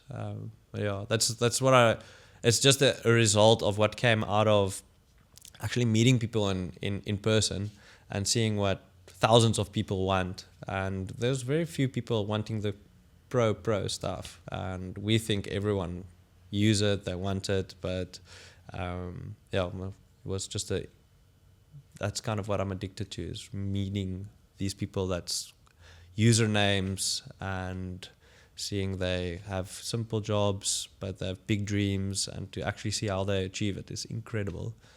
Just making the circle bigger. Yeah, basically, I think. It's exciting for me because I think social media has kind of opened up the avenue to break down the barriers of what would have been resistance to that gone past. So if creators are willing to kind of put out what they know and what they're willing to, what they've learned and how that whole journey has sort of taken place, then it just allows other people to, it makes them more approachable, I think, which is such a nice sort of thing to see in the communities and allow everyone to sort of grow and learn and develop together. Yeah, completely. 100%. Cam, you spent a bit of time in London, as far as I'm aware. How different is the experience like being there versus being a creator sort of in South Africa? I've only really experienced it from a South African perspective. Is it a shift in mindset, in practice, in client relations, or is it have we already reached the point of like globalization? Sure, very good question, and I really want to touch on this, and I may be repeating myself, but I just want to get it across clear. So like, I entered this industry, I used to watch these videographers on YouTube, and I looked up to their travel content, and Peter McKinnon just doing everything on a Canon 1DX, making it look cinematic. He wasn't following the traditional sort of film formula, because we all understand you've got the traditional film industry, they shoot all the big ads, and agency get the brief, and it's $1 million worth of budget, and then everyone, all the OGs, creators at the top get the work, and then everyone below them, you work up the ladder as an assistant, an AC, an AD, or an assistant to the AD, just to slowly get credits, and it takes years for you to work up. So I just followed the sort of new age, if you want to call it, way of the creative world, and people vlogging, YouTube, brand videos. I know Peter did a lot of stuff for Ford, really cool videos, and coffee making, and I just winged it, just like a cowboy like you. I got the ADD, and I just started creating and learning, and I tried everything because I wanted to grow and become the cinematographer, and it was sort of a fake it till you make it. I had a agency who believed in me. They gave me the budget for an ARI. I was on set. I loved it. I loved working with a whole team and doing it properly, but it became a bit stagnant, and I wasn't able to grow in that field. And I accepted that it's going to take years. So I've developed a portfolio slowly of cinematography, of high-end work, done with you are as good as your team. The bigger the team, the bigger the production, the cooler the movie's going to look. So I've parked that bus. I'm still watering those seeds. I've just been signed by Caller Crew, which is very exciting. But not to divert from your question, I just wanted to explain and give reference to the viewers sort of my journey and how I've just been like, okay, that's not working. Let me quickly jump onto some events, go and shoot Rocking the Daisies. And then, okay, that's some nice pay. Let me go. It's sort of, as my mentor, the director Rob Dos Santos from Ann Film said, give one, take one. Give one, take one. So sometimes you've got to do the job for events which you don't want to be at a nightclub at 2 a.m., but they're paying you a very good rate, double of which you would get paid on a film set, being an assistant, a PA, bringing water to the director, but getting to learn with the big dogs. And getting to my point, I was like, cool. Built up the cinematography side of things. This is before I got signed by this agency, by the way. And I said, I'm going to London. I've got the passport. Let me go try it out. So I was this aspiring cinematographer, doing quite well, getting quite known in the industry, getting the big jobs, getting the ARI, getting the chance to work on the reds, the nice things, being the big boss on set, telling the AC what to do, put my lenses there, not non-egotistically, but just a bit of, it's nice to exert your experience and utilize that power on set and to lead. It really is fulfilling. I'm really good at it, and I enjoy leading people on a set to get the common goal of a beautiful film. But I left South Africa, I went to London, and I was completely humbled. I then went back to a nighttime videographer, shooting clubs and events, and I hated it. I fell into a bit of a depression in London. I wasn't exercising. Things are so expensive there. A basic gym membership. Food isn't nutritional or nutritious. And the London experience was tough. It humbled me, and it just made me realize it's going to take a few years. I've got to plant my show reel with as many up-and-coming directors as I can, and I will go again. Just not right now. Maybe next year, maybe in a few months' time, I'll go try it out again. But I need to be planting the right seeds. I got into like one film set there where the guy was shooting on an RE35. He shot a vegan commercial in studio, and I was camera op. That was super cool. Got to hold that camera. It's an amazing body, massive sensor, beautiful color science. But 90% of my work was, I was shooting a fish and chip shop in Blackpool. Do you know, that felt like a really low point in my life. Yes, the pay was good, but if you've ever been to Blackpool, you can relate. So 8 months passed very quickly there, and a bit of a chubby Cameron came back to SA for the summer, and boom, I was back. I was home, and I got a brief from a client, a decent budget. I managed to pull some strings, and this was like my third shoot on an ARI. Can you believe the first time I used an ARI, I shot CTM tiles. I was pointing an Alexa Mini with the best lenses we could get our hands on at tiles. in a shop in Johannesburg. Then the second one, I did a music video for Costa Titch and AKA, which rest in peace. Sadly, they passed away in a mansion in Fresnay. The sponsor was Smirnoff, so 3 million rand budget. I got my friend and Carl Schmidt to come on the Trinity, and I just lit the scene. That was like a high point in my career. I didn't even touch the camera. I was one of those DPs. I had my own chair. I had a headset. I had an operator on a Trinity. I just told the guys how to light the scene. Or that's how the big dogs do it. The big DPs, Clint Eastwood and all them, the filmmakers, they just light the scene and they focus on what matters, which is the creative, not breaking your back with the cam. Yes, it's fun and enjoyable as a camera or cinematographer to operate your own camera, but sometimes you just want to focus on making that scene look splendid. So long story short, I came back, I got given this brief to do a commercial for a development in the waterfront. I was like, right, I'm going all in. And in December, I shot this 2-day commercial in the waterfront. We had helicopter, we went on a boat, an old vintage sailboat. We had all the locations, the Zeiss Mocha, and I can't wait to release this body of work. It is probably my best piece of work to date. I had a full team, well, not full, it was quite a tight team because we pushed a bit of budget into gear, lights and camera and lenses. We shot on the Cook S4s, beautiful, sort of got a natural pro mist look to them. And I swear, anywhere you point that camera with your your focus puller and everything, it just looks like a movie. And I'm very proud of that. And then, January came. Everyone knows what happens in Cape Town in January. It's just all fun and holiday. Nothing really moves. February, March, April, here we are. I haven't really had a nice cinema body of work to work on. So London was a learning curve. It humbled me and it taught me, I want to get this tattooed. Things take time. It's going to take a few seasons, a few years before I can be a cinematographer in London. They can see my work. Okay, he's signed by this agency. This work that he did in December is pretty good. Let's give him a shot, and then I can do a commercial. But yeah, for now, I'm sort of waiting for that next opportunity, being proactive about it, handing out my show reel to as many directors as I can.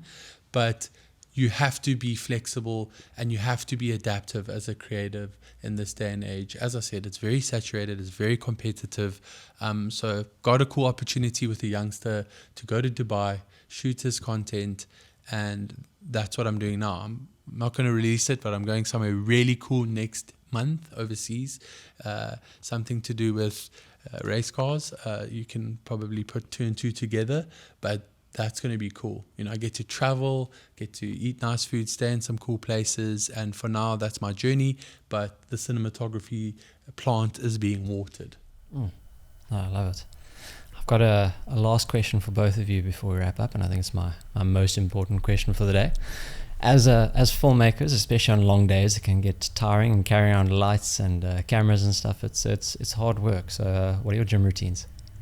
Gym routines. Gym routines. How do you stay fit as a content creator? I think it's important, and I think it goes underrated a lot of the time. So I've been exhausted at the end of some days. So I used to be a South African athlete actually, but then I got busted my shoulder at pole vaulting. So now I have none of that discipline because I'm just like, if you time something or you track calories, I'm just like no.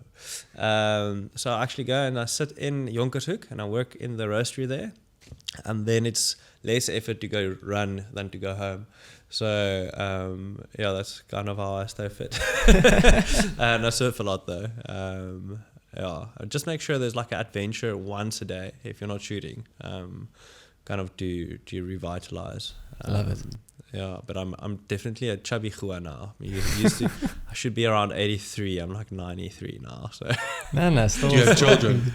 Yes, I have one daughter, which makes a wife and a daughter. How old is she? 1 year and almost 1 month. Wow, that's amazing. Yeah, but that does take a bit of your training time. But it's a lot of fun having kids, and yeah, that actually helps a lot as well with like food. It's quite fun making food at home when there's kids, because you can't go out that easy. It's a bit more of a adventure. So if you make your own food, you also kind of stay healthy. But yeah, I would say it's mostly about diet, right? So yeah, I'm a bit of a dog. I'm the last person that should be giving advice on this. No respect. Like, I have no idea how to diet. I'm the guy that with the other day. But on both sides, I ran like in Yonkers. I was like, okay, I'm gonna try 90 minutes. I said, I just want to go around the corner. I ended up being like 3-hour run, but then the next day I wake up. I was like, okay, gonna have a breakfast. I'm like, okay, I'm gonna have another breakfast. So I go start have another breakfast. I'm like, okay, I'm a bit low on sugar, so I'm gonna have a milkshake with some carrot cake, and then I'm gonna try and have some wine at night. So yeah, I'm a bit of a dog when it comes to eating. What about balance? Yeah, but it does balance each other out like a little bit. Anyway, up to you. Yeah, I've had a wake-up call. So I only returned from London in September, so came here for summer. Then it was October, November, December, pig, eating everything, braais, cakes, alcohol, it's festive, family. You can't say no. Christmas, you have 2 dinners, 2 lunches. And January came, went to the Maldives and Switzerland for my 30th. Oh my goodness, the food. I must have put on 5 kilos. Yeah, with you traveling everywhere, I can imagine that it's difficult to maintain the temptation twitches. But everything happens in cycles. And now February I returned, March, April. I've just had quite an awakening in my life and transition. And I went on this journey with this client of mine, really cool guy, Colin Yerkison. Look him up. He teaches personal branding and he's into crypto. And if you know anything about crypto, there's a massive bull run coming. So it's not a bad idea to risk what you can afford to lose, a very small portion. Not financial advice, do your own research, but as a youngster in this day and age, it's something to be aware of. Anyways, long story short, I went, worked with him, saw his morning routine, wake up, you write the 4 amendments, I think it's called. I am impeccable with my word. I do not assume things. I do not take things personally. I always do my best. You write 10 things you're grateful for. You write a love letter to God or money, whatever you prefer.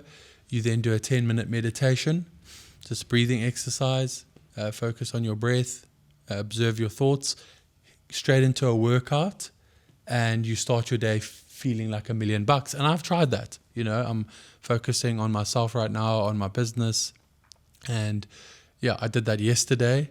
Where I got back from Dubai, I had a good night's sleep. I did it yesterday. I felt like $1 million. I'm very sore because I don't gym often. I'm only getting back into it now. But I've lost, believe it or not, 4 kilos already because it's been a few weeks of this sort of lifestyle. And I'm loving it. I'm really enjoying the gym.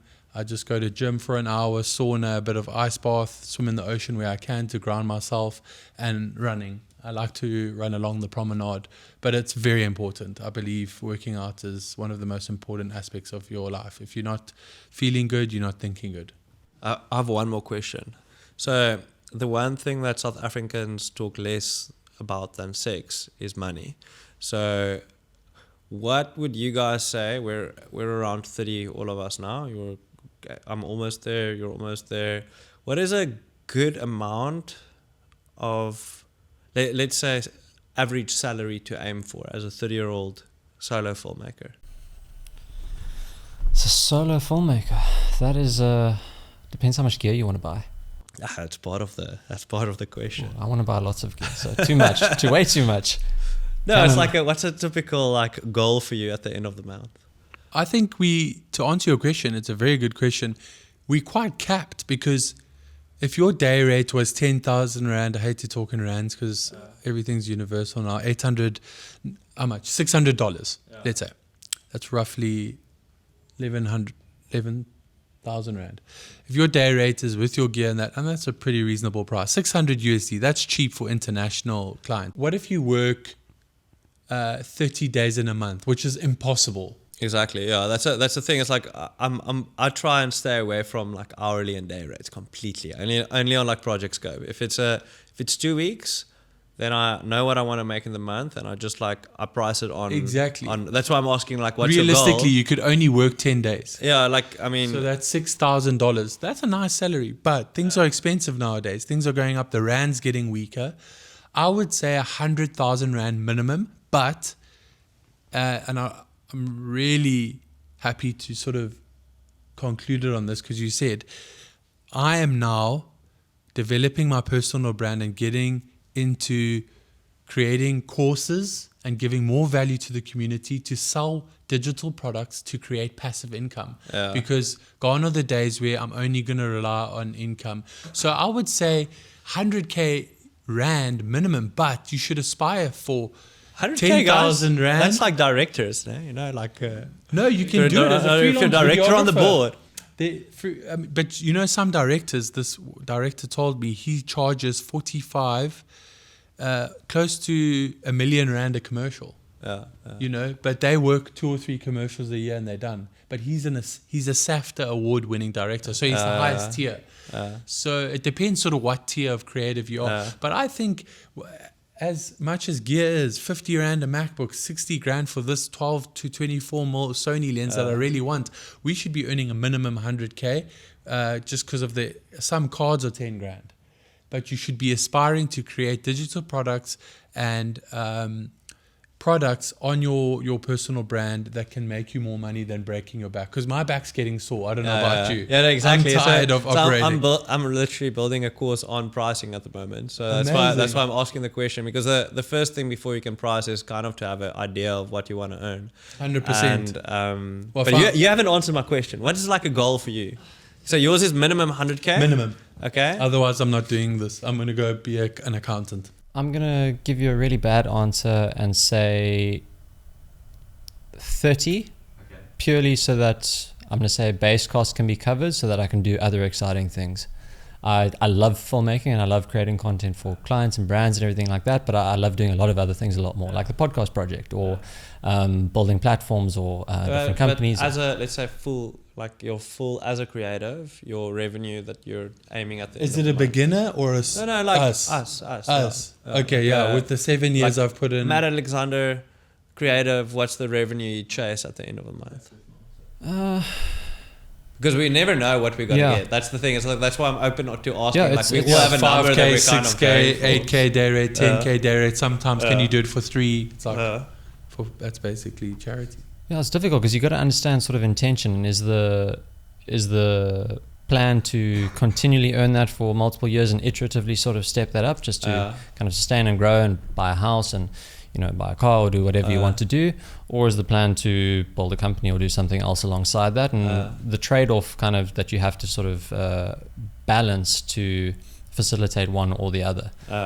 So like if you need to expand your skill set to improve to get to a later stage where you can earn a lot more, then you're kind of in a learning phase. You're not in an earning phase. But if you feel like you're happy at the level where you're at and you just want to kind of maximize earning capacity, then it's a different sort of story. So I'm going to give you a crappy answer and just give you a range of somewhere between 30 and Cam's 100. Is a nice sort of place to be in as a freelance creator, especially because there are going to be months where things are dead, and there are going to be months where things are amazing. But you definitely deserve more. The answer on the 30 is an interesting one. So that's usually most people's personal budget is around there, or couples around 50 because they share a lot of cost. But it's so interesting because a rule of thumb for wherever you are in your career is usually take your friend that's living the same life as you, or you aspire to basically have, and times it by 3. So if they're doing 60K, you should be going 480K because you only see a third of the money you make. The rest is spent on gear. You have to rest a lot more. You have to do research and development. And the thing is, we signed up for a better life. We signed up for a life of abundance. We did not sign up for a life of bullshit, basically. So that's an interesting one. So when I realized at a point, I'm very bad with tracking financials. But I'm very good at chasing a goal. And then then I realized at a full month, this is that needs to be quite high. So that is triple what my personal cost is. But actually my business cost included. But then the next month I basically have to rest for the rest of the month. So it's just quite a cool topic. That's why I want to open it up because before you can work, because let's say we negotiate, you have to say yes and no, and you have to quickly you have to figure out an answer on the spot. Yeah. So, Haven't heard your answer yet. Haven't heard your answer yet. So mine's 200. 200. Yeah. So Okay. I've smashed that like 2 months, where I've like grossed 200. Amazing. But then I'm like, moog, dude. I work 12 to like 14 hours a day. And no how weekends. sustainable is that? Like, how long can you keep I that- did it that 1 going? month. I had to take off the next month. Yeah. Like, no. So it's like, that's why I'm saying the average is about like, it averages out on like, it won't average, it averages out a lot less, because everyone has to hit bottleneck at some point, but it's just an interesting thing to see, like, to put yourself through, like, this month I'm going to see how much money I can make until I basically die. But yeah, we had a loss in the family, and that's my way of coping with stuff. It's just like, put my head down and I work. And so that's my coping mechanism. But I won't ever do it again. Even though if you say like, that's the money girl, no, I won't do it. I wasn't there with my wife, wasn't taking my baby like growing up, didn't see any of my friends. So I felt the direct trade-off, even though it was very beneficial for me in that time, because you get rewarded monetary and I'm processing my hurt. But it's like that numbers is like ridiculous for, I'm not trying to boast, but I'm just saying like I've explored the idea of only trying to make 30 for the month, or like just covering my basics, and then I'm so happy. And then I try and make as much money as possible. I'm like not happy at all. But you got to find that sweet spot somewhere in there. So the one thing is like, you have to figure out what's your capacity. So I can't make more than 2 proper videos in a month at all. And if it's like medium, like 4, just like kind of event-based stuff, it takes about a week in scope, like with planning and everything. So that means like I break it up in what's my goal, how hard do I want to work, and then I break it up in capacity. But it's just such an interesting topic for me, because every time I open it up, it's just everyone has such a different approach to it, but a healthy one for me as well. It's like you aim for 100, and if you don't make it, you're left with 40, which is more than enough. And if you really like clap it, you go way over, which is awesome. But it's an interesting thing, because I go in the start of the year, I'm like, okay, Juan, what gear do you deserve? Like, I'm like, Juan, you do not deserve an Inspire drone. You do not deserve a freaking Sony Birano. But this is, you don't change your body every 3 months. Do it every 3 or 4 years. I'm very like reasonable with myself. I'm like, just take that list and make it part of my budget list, and people don't ask questions. It's just Excel sheet you fill in. And that's what I want to provide people with, is basically just have a goal, then you just fill it in, and then you have a number immediately when you're talking with someone, because otherwise, it's just a very interesting topic for me. But with the development of your course, it will make things easier, and you will be able to expand and grow your income, because imagine your course has become so popular that you're actually making 40k base just on your courses. Now you can go aim for 250.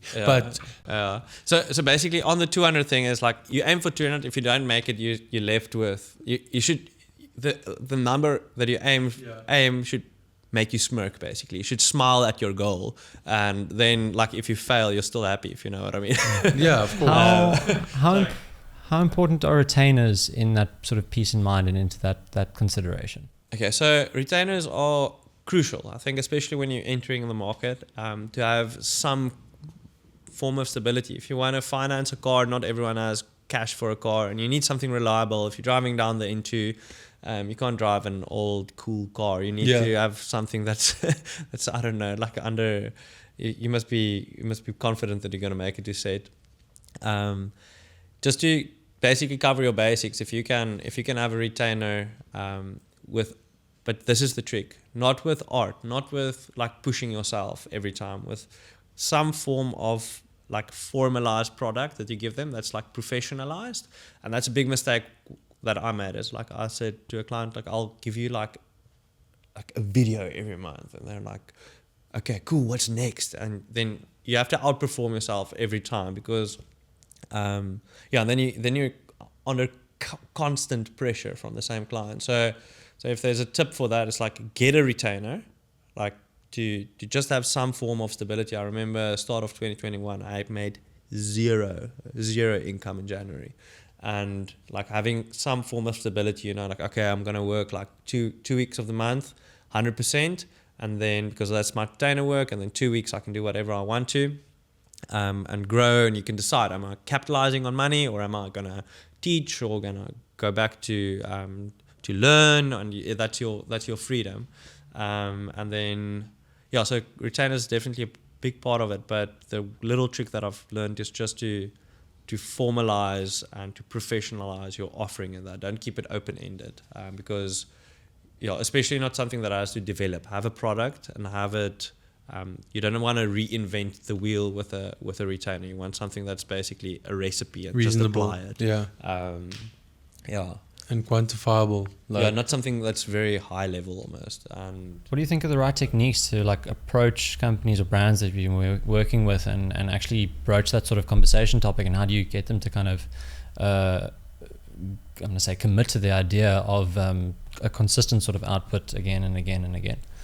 Yeah, so I would say financially, they should be getting a discount of around 30 to 50% on your work if you get a retainer. 50 is quite a lot, but at the point that you've got work for the whole year is incredible. That's like it makes a big difference in your life. Do you lock them out like a year long? That's smart. You do I should have done that. So I got my house loan like that. So you can get a house loan on a single retainer through a contract. So, ChatGPT it, bro. Have them sign it.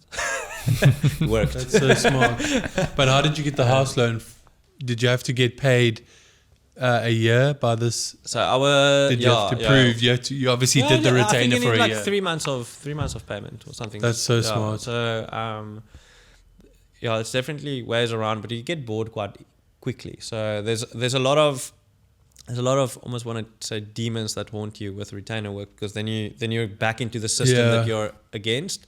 But you must know why do you have a retainer and what like purpose is it funding? And the rest of your month is just a lot more free, because okay, there's a certain capacity that I'm working, and it's almost easy work. And then the rest is where you can push yourself. You can maybe like do portfolio work, or you can say like, no, I'm doing like, this is like money work. I'm saving up for a car or a house or a new camera body or lenses, or just personal development. So that's quite a big one. But I wanted to ask you a question. So with arseholes, do you do arsehole tax? That's something that I do quite a bit. Like if someone's just being a douchebag, do you price them differently? Yes, I mean, I've dealt with people that I'm just like, oh my word, what a nightmare. And you just end up in the sort of invoicing stage at the end of post-production work, just like adding on a few zeros, or, like damages to gear or something. I don't know. But definitely. I don't know if we should air this like they shouldn't know. Inconveniencing you, it's just like, okay, fine, I'm going to charge you for it, in some way or another. But nothing that they would notice. But just be a good oak. Yeah, it's a difficult sort of balance there, because you got to make sure that you're not being taken advantage of, but also that you kind of giving clients adequate feedback to know that they also need to treat the process comes with hand respect in hand. as well. Yeah, if you get 2 rounds of refinements, but then they try and push you for 5, you must charge for the other 3. Asshole tax. Especially if they're like people that want to reshoot. I have certain clients I know have to always go reshoot. When they see the face, they're like, oh no, my makeup isn't right, and then they get it right. I can't believe that. But I put it into my initial, straight off. I've had that before, but they weren't. I know it's double the effort than with normal clients. Just charge double. It's just No, I had that they weren't assholes, and then I didn't charge extra. I should have. I was too nice because they're such a nice client. But you get screwed in the end, which is actually sad. Like if it was let's say you sell kombucha and people's like, oh, I accidentally like drank my kombucha. Can I have another one? Yeah, sure. Like 30 rand. Yeah. It's like sometimes I wish I was in that like, this is 30 rand. Take it or not. Yeah, the Or- kombucha was good. It just, you didn't receive it well. If your makeup looks shit on the date, that's your problem. I drank my kombucha, but I wasn't in the right mindset to take it in spiritually. Can I have another one? Sure, 30 rand. Or if someone asks for a discount and you're like, okay, sorry about your budget. That means like I need to give you 40% discount. I have capacity of 2 projects, so you're taking 20% of my income. Like, do you understand that I cannot take like 40% of your kombucha at the end of the month? I love the kombucha metaphor. So sometimes I'm just so like sad that I can't like pitch up to every party anymore and like just film and have fun, because I also need that in my life, where the people with wineries can come with a bottle of wine and just give it to their friends. You know what I mean? Like I miss that life where I like made videos for fun and just give it away to everyone, when I was like, this is my capacity and I have to price it, and I'm like very sacred about it. But anyway, no, I just wanted to ask you guys about the arsehole tax. It's a funny one for me. How do you approach people that's either richer or poorer? Maybe have you had that where, you know, like someone's like super rich? Do you price them differently than? Yeah, I saw a quote literally yesterday. Solve rich people problems, charge rich people prices. Yeah, simple. So I agree with you. So sometimes like when I know I'm going to push myself, I charge a little bit more, but then I put myself under pressure to actually achieve it. And then the value is a lot better than I did price. But a little like trick that I learned by like working with high profile people, they won't know the price, but they don't try and negotiate with you. So if you charge rich people the same as, like, it's a moment of integrity and it's a moment of discipline. Yeah. As you always do. Then you have the discipline and the confidence to tell people that's begging you for free work or for discounts, to also tell them like, listen, this is my price and I'm disciplined with my price, and then to gradually take that up, which is something quite interesting for me, because every time I'm like, I feel kind of empty because I'm like, I could have gotten a bit more, you know. And then when like a buddy comes with a business he's starting or something, I don't even feel slightly bad to tell him like, no, listen, this is the price, it's market price, makes me confident in it. Yeah, it's just the interesting thing, like, do we price discriminate? Do we not? Is it okay? Is it not okay? I'm gonna check back with you when Coca-Cola rocks in with an offer and you've got to give them a pricing quote. Yeah, that's you'll see. I haven't been there, but Oh, gents, this has been absolutely incredible. Thank you so much both for joining me. I've looked up to both of you a lot with your body of work and everything that you guys are doing in the industry, and it's been constantly inspiring to watch what you guys are doing and to continue learning from you guys. So thank you for joining me. Thank you for joining everyone else who's here with all the plethora of cameras, and hopefully other people on the other side of those cameras.